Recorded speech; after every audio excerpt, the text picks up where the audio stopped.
Welcome, Acolytes. Honey Badger vs Wolverine. Deciding the impossible fight. From Casual Graphics. I love this dude. This dude just does freaking good stuff. And he explains the entire thing funny and freaking factually. And I wish that schools would do this, because this is just every freaking guy that actually, or teacher, has a certain amount of actual entertainment in their blood. They could just use it, or most of them, not all. It's not necessary for every single one, but some of them, if they just taught in a better way, would be way better off. But let's just start. An Oreo-flavored bowl cut wearing assault on the food web. A scavenging super soldier steroid weasel. Two animals infamous for durability, blessed by the almighty, disregard of death as a concept, and being a part-time predatory hemorrhoid. An unstoppable force versus an immovable object. A fight as much philosophical as physical, and today, we'll break down how these musclets match up until in the end, only one is left standing. Now disclaimer, I've actually done this video before, but after some additional research and some number crunching, my answers changed quite a bit, and after mulling it over, I actually feel pretty good about my pick. Another note I wanted to add is there are no definites in nature. What I mean is, if I say animal A would beat animal B in a fight, I don't mean animal A would run the table every time. It's more like if A and B squared up 10 times, I'd expect animal A to hypothetically win at least 6. Any debate worth having wouldn't just be one contender steamrolling the other. That being said, let's meet the misfits. Yeah, the Honey Badger's Black Air Force energy. The thing is, in life, it's not clear cut. It's never clear cut. You could just get unlucky at one point, or have a freaking in a fight. You're facing an opponent, and at the exact moment there is just a pain in the leg, where you're stunned for a second, and the opponent uses that, and you're done.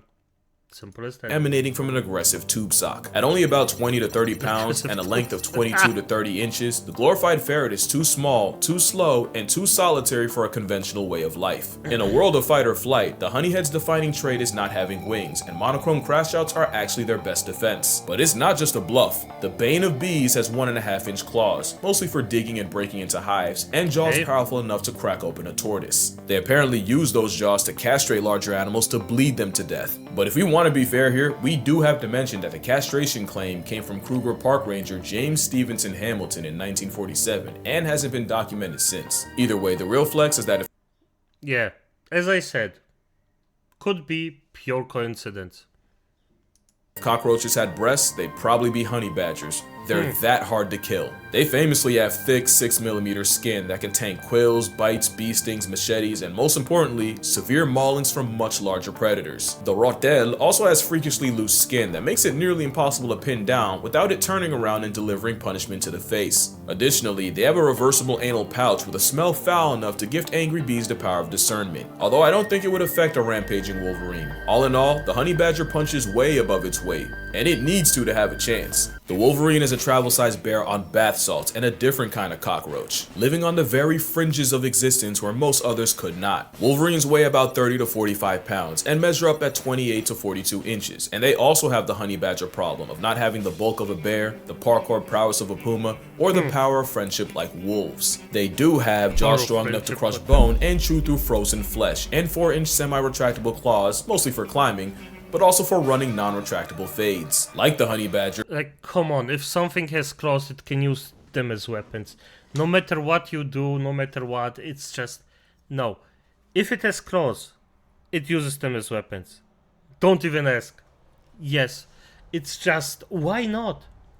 You literally can use your freaking Vorderpfote and just F somebody up before they even become a danger. Yeah, of course they use it. they have thick loose skin, Always. but also a coat to insulate them from the elements. They're also the IRS for animals way above their weight class, as they're on record shifting cougars, wolves, and in some rare cases, even bears from meals. And again, like the honey badger, they also weaponize their anal glands, enough to have the nickname skunk bear. Not something that should matter against a badger, but the fight would be an odious assault on and of every sense. The Wolverine's bigger frame means it has confirmed kills against animals up to 20 times its size, and there's even one case of a Wolverine allegedly putting a polar bear in past tense by latching its jaws around the bear's windpipe. But just like with the honey badger, there isn't really evidence of a rageaholic gym sock suffocating a polar bear with more than just smell, but then again, people won't let facts get in the way of a good story. That's how some animals end up sounding way worse than they actually are, and how other animals don't get taken nearly seriously enough. Like the most dangerous animal in Yellowstone isn't a wolverine, a wolf, or even a bear, and a quick look at these articles and you'll see that a fluffy, bearded tank puts way more humans in hospital beds. But actually reading the articles will tell you that it's the people causing problems, and the bison are guilty of only protecting their personal space. That's why it's important you have both sides of a story before you start judging. Acolytes, if I can give you anything in your life or unlife, don't fucking do this. It's a prey animal will attack. They don't have any way of actually defending themselves normally. Of course they have ways of defending themselves. They don't have claws, teeth, normally just horns or their body mass to defend themselves. And you have to be very precise to use it and quick about it. So, yeah, they will do it. They just don't give a F. They get hunted their entire lives. And then some freaking Karen comes around and does this. Nah. And that's why I'm working with Ground News. Ground News is an app and website developed by a former NASA engineer who saw news outlets basically bias planting to boost engagement. And like I always say, if you think you're impervious to bias, then you're exactly who would be affected by it. But you can take the power back, because Ground News counters that by putting all the... And by the way, Ground News, presumably good. Presumably good. I had a friend of mine actually uses this. The information they get, nice and in the middle. And you can actually filter biases particularly quickly out. That's especially if you have like this situation before, where once I just overwhelmingly went in and got the information just because it shown their site is a bit better. So yeah, especially the titles. It's a good thing. Let's just say it like that, in my opinion. Sorry. Spot feature, you can read up on stories one side may have completely missed to really paint the full picture. If you're as chronically online as I am, you need Ground News at your disposal. And if you use my link, I got you 40% off the same $5 a month Vantage plan I'm using. Make sure you go to groundnews.com/casualgeo, click the link below, or scan the QR code on screen. And by the way, support him. Freaking awesome creator. Get unsubscribed from life first. It's imperative to see how they move in the world they live in, because laying out all the tools they have to work with isn't as important as how they use them in the first place, starting with the sand seasoned rage. That's actually quite wise. Yes, you can have all the tools you want, but if you don't use them correctly, nothing will happen. And especially those little efforts probably know what they are doing. But hey, and I mean, if you ever had a if you taught younger people something, you know some tools that are quite obvious aren't getting used properly. It's a common thing until you teach them, and then suddenly, of course.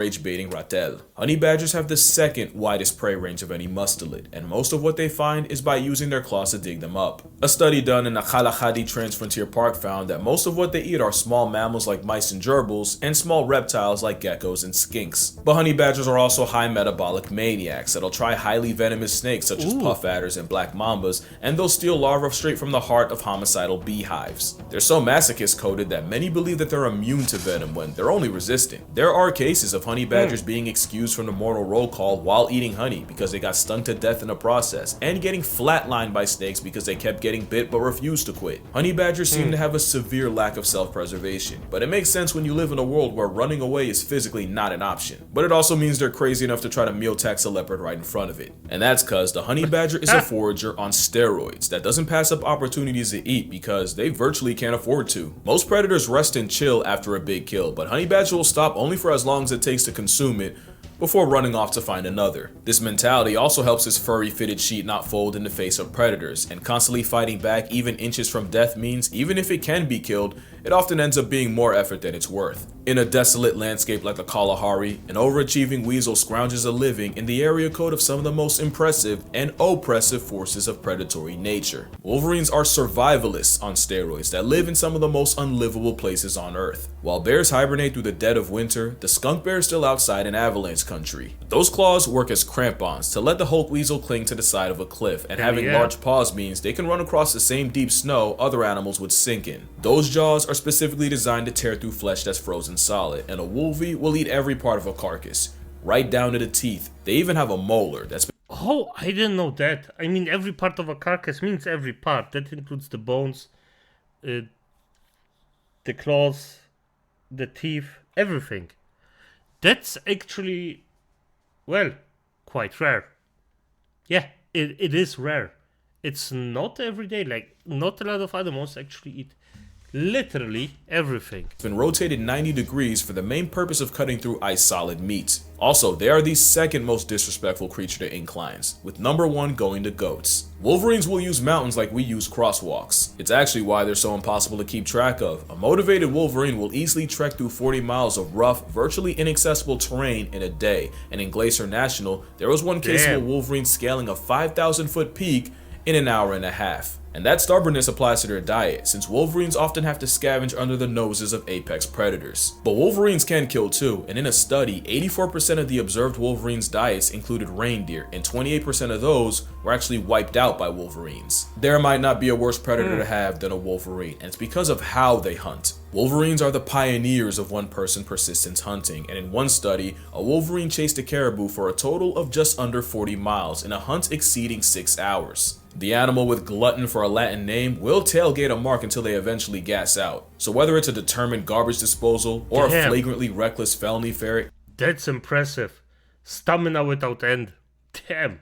Beating either would be a war of attrition. But the question still remains, can he fight though? Both these animals rely on intimidation and offensive defense, but how do they fare when that bluff gets called? With honey badgers, those claws probably wouldn't feel good across the face, but the real damage is in that bite.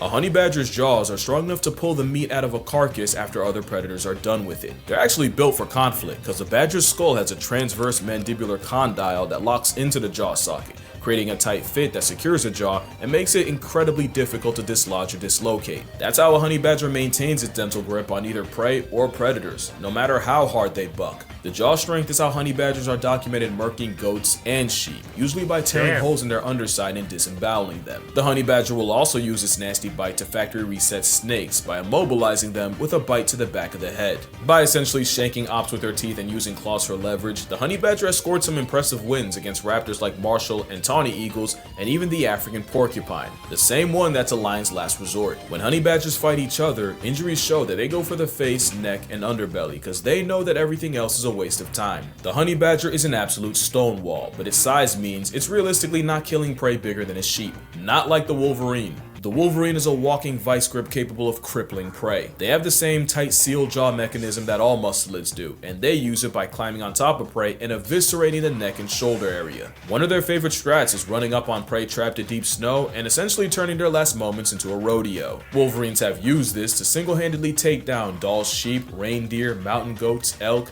and even the biggest mark in the area. From 1967 to 2001 in Krasnoyarsk, Russia, there were 19 cases of Wolverines flatlining moose, and based on the bodies, they favored tearing at the a moose.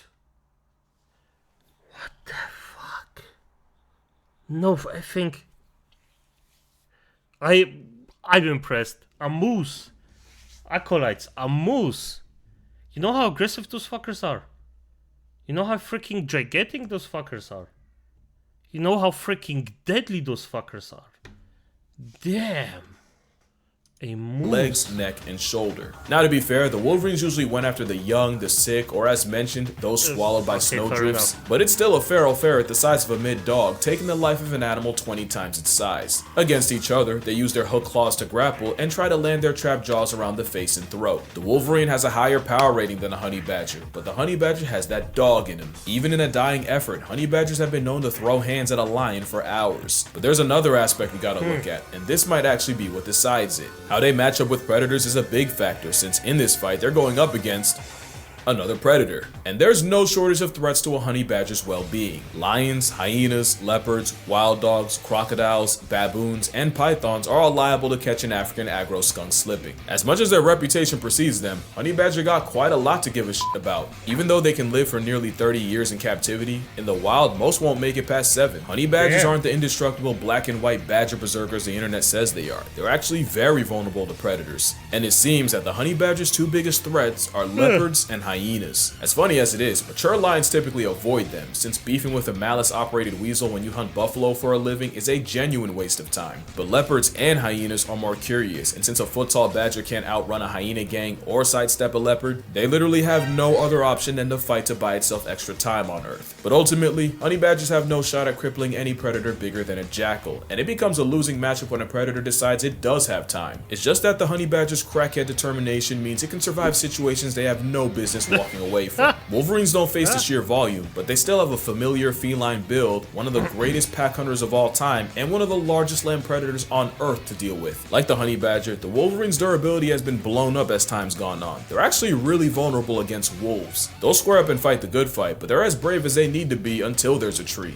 In a study on the mortality of Wolverines in Sweden, over 40% died to a predator, likely a wolf, or another reen. Of course, we're still talking about a freaking Wolverine, and you gotta take a gigaferret capable of offing elk, lynxes, and on the right day, a moose. Seriously, Wolverines are a legitimate risk to predators that can't afford to tank injuries, and this can lead to them getting bullied out of resources that may not have been worth it. Wolverines are one of the rarest mammals in America, and because they typically live in the inhospitable, we don't really know how these encounters typically go, but we know one thing for sure: wolves, cougars, black bears, and brown bears can and have killed Wolverines, and no Wolverine has been recorded murking one of them, unless you believe.